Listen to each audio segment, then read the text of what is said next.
But it's amazing how you mature as a driver, because I'm not like that anymore. In fact, I would say I'm possibly a bit too conservative nowadays, especially when I know we're jumping a few steps, but when I signed with Bentley, the pressure of driving for a manufacturer and knowing that you no longer pay your own damage bill. So instead of my dad shouting at me, it's now Malcolm Wilson, or Paul Williams shouting at me. And that pressure is, I don't know what you think, Nick, but when you start driving for a manufacturer, the pressure of not actually damaging the car is a lot higher. Yeah, yeah.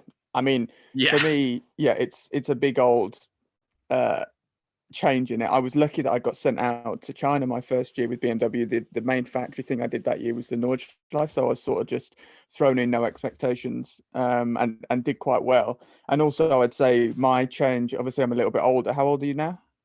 I'm 25 now, so I'm cracking on a bit. 25. Yeah, well, I'm 5 years older, so I'm on the big 3-0.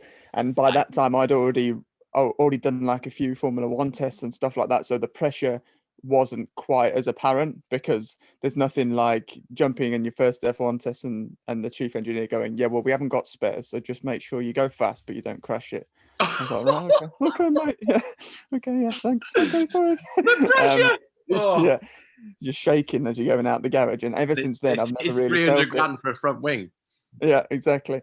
But I completely get, because when you have these big events like Intercontinental GT or the Nordschleife program, you have the whole team. It's not just, the big bosses. It's all these race engineers that you've worked with, and the performance engineers and the media people all watching you, and they will know as soon as you've made a mistake. And it's just that pressure that you don't necessarily think of while you're out there, but before and after, it can wind you up in a good way or a bad way, depending on if you've dealt with it a lot before. So I get that.